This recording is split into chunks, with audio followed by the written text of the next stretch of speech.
നമ്മൾ അടിയന്തര പ്രമേയമായിട്ട് കൊണ്ടുവന്നത് 2-3 ദിവസമായി കേരളം ചർച്ച ചെയ്തുകൊണ്ടിരിക്കുന്ന ഒരു വിഷയമാണ്. പെറ്റി കേസിൽ ഈ പ്രതികൾക്ക് അതിൽ 3 പേർക്ക് വിട്ടയക്കാനുള്ള തീരുമാനം. ബഹുമാനപ്പെട്ട ഹൈക്കോടതി 27/2/24 വളരെ കൃത്യമായിട്ട് അപ്പീൽ വിധി പറഞ്ഞത് 20 വർഷത്തേക്ക് ഒരുവിധ റെമിഷൻസും പാടില്ല എന്ന്, അതുപോലെ തന്നെ ഇരട്ട ജീവപര്യന്തമാക്കുകയും ചെയ്തു. അതൊക്കെ കാറ്റിൽ പറത്തിക്കൊണ്ടാണ്, അതിനെയൊക്കെ വെല്ലുവിളിച്ചുകൊണ്ട് ഈ ഒരു തീരുമാനം ഇപ്പോൾ എടുത്തത്. അത് 25/11/2022 സർക്കാർ ഉത്തരവ് പ്രകാരമാണ്. 3/6/2024 ഒരു കത്ത് പ്രകാരം ജില്ലാ ജയിൽ സൂപ്രണ്ട് സിറ്റി കമ്മീഷണർക്ക് റിപ്പോർട്ട് ചെയ്തുകൊണ്ടുള്ള കത്ത് കൊടുക്കുന്നത്. ഈ 3/6 ഈ കത്ത് കൊടുക്കുമ്പോൾ സമയം ഇവിടെ പെരുമാറ്റച്ചട്ടം നിലവിലുണ്ട്. പെരുമാറ്റച്ചട്ടം നിലവിലുള്ള സമയത്ത് തന്നെ ധൃതി പിടിച്ച് ഇത്തരത്തിലൊരു കത്ത് കൊടുത്തതിന് പിന്നിൽ തന്നെ വലിയ ഗൂഢാലോചനയുണ്ട്. ആരും അറിയാതെ ഈ പ്രതികളെ പുറത്തു വിടുക എന്നുള്ളത് തന്നെയാണ് സർക്കാരിനുണ്ടായിട്ടുള്ള പ്രധാന കാര്യം. അതിൽ ഈ ക്രിമിനലുകളെ കേരളം മുഴുവൻ വെറുത്ത ഈ ക്രിമിനലുകളെ അവരെ പ്രീതിപ്പെടുത്താൻ, അവരെ സന്തോഷിപ്പിക്കാൻ വേണ്ടിയിട്ടാണ് ഇപ്പോൾ ഈ തീരുമാനം സർക്കാർ എടുത്തത്. അല്ലാതെ ഇത് നിയമപരമായി നിലനിൽക്കില്ല എന്നറിഞ്ഞിട്ടും ഇത്തരത്തിലൊരു തീരുമാനത്തിലേക്ക് പോയിട്ടുണ്ടെങ്കിൽ അത് ഞങ്ങൾ നിങ്ങളുടെ കൂടെയുണ്ട് എന്ന് വീണ്ടും വീണ്ടും ആ പ്രതികളെ ഓർമ്മിപ്പിക്കുകയാണ് സർക്കാർ ചെയ്തത്. അതുകൊണ്ടാണ് ഈ കേസിലെ പ്രതികളെ ഇപ്പോൾ ഇതിനകത്ത് തിരികെ കയറ്റിയത്. ഇതാരും ശ്രദ്ധിക്കപ്പെട്ടിട്ടില്ലെങ്കിൽ അടുത്ത ആളുകളെ കൂടി ഇതിനകത്തേക്ക് അടുത്ത ഘട്ടത്തിൽ ഉൾപ്പെടുത്താമെന്നുള്ള ആലോചനയും കൂടി ഉണ്ടാകും.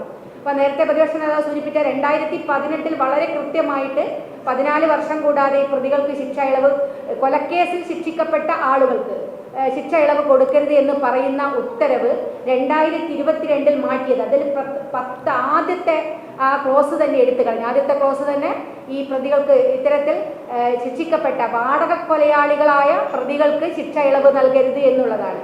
അത് ഇതങ്ങോട്ട് ക്ലോസ് എടുത്തു മാറ്റിക്കൊണ്ടാണ് 2022 പുതുക്കി ഓർഡർ ഉണ്ടാക്കിയത്. ഇത് തന്നെ TP കേസിലെ പ്രതികളെ ഉദ്ദേശിച്ചുകൊണ്ടാണ്. ഇവരെ പുറത്തുവിടുക എന്നത് തന്നെയാണ് സർക്കാരിൻ്റെ ലക്ഷ്യം.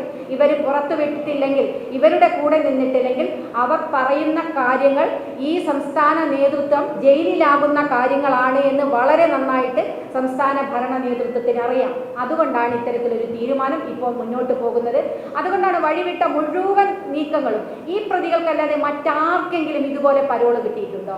ഈ കേസിലെ പ്രതികൾക്കല്ലാതെ മറ്റാർക്കെങ്കിലും ഇതുപോലെ ജയിലിനുള്ളിൽ എല്ലാവിധ സുഖ സൗകര്യങ്ങളും ലഭിക്കുന്നു? 2014 അന്നത്തെ MLA K രാധാകൃഷ്ണൻ, ഇപ്പം മന്ത്രിയായി MP ആയിരുന്ന ആള് ഇവിടെ സബ്മിഷൻ അവതരിപ്പിക്കുന്നു നിയമസഭയിൽ 2014 ഈ പ്രതികൾക്ക് വേണ്ടിയിട്ട്. ജയിലിലേക്ക് കോടിയേരി ബാലകൃഷ്ണൻ, അബ്ദുൽ ഖാദർ, മൊയ്തീൻ ഉൾപ്പെടെയുള്ള AC മൊയ്തീൻ ഉൾപ്പെടെയുള്ള MLA മാർ ഒരു സംഘം ജയിലിലേക്ക് ഓടിപ്പോവുകയാണ് ഈ പ്രതികളെ ശിക്ഷിച്ചു എന്ന് പറഞ്ഞത്. ഇവരുടെ ബന്ധുക്കളാണോ ഈ പ്രതികൾ? ഇവരുടെ മേൽ ഒരു തരി മണ്ണ് വീണാൽ ഇവർക്ക് എങ്ങനെയാണ് നോവുന്നത്? എങ്ങനെയാണ് CPM നേതാക്കന്മാർ ഈ തരത്തിൽ പ്രശ്നമുണ്ടാകുന്നത് എന്നുള്ളതാണ് ചോദ്യം. അപ്പോൾ ഇതൊക്കെ ഈ പ്രതികളെ ഇവർ എത്രമാത്രം ഭയക്കുന്നു എന്നുള്ളതിൻ്റെ തെളിവാണ്. ആ ഭയം കൊണ്ടാണ് ഇന്ന് അടിയന്തര പ്രമേയം അവതരിപ്പിക്കാൻ.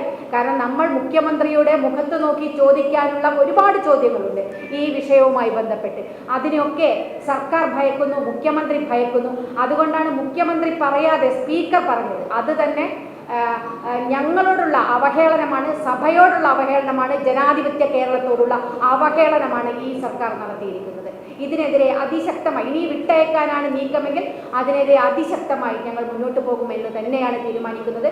ഈ വിഷയത്തിൽ ഗവർണറെ കാണാൻ കൂടി തീരുമാനിച്ചിട്ടുണ്ട്.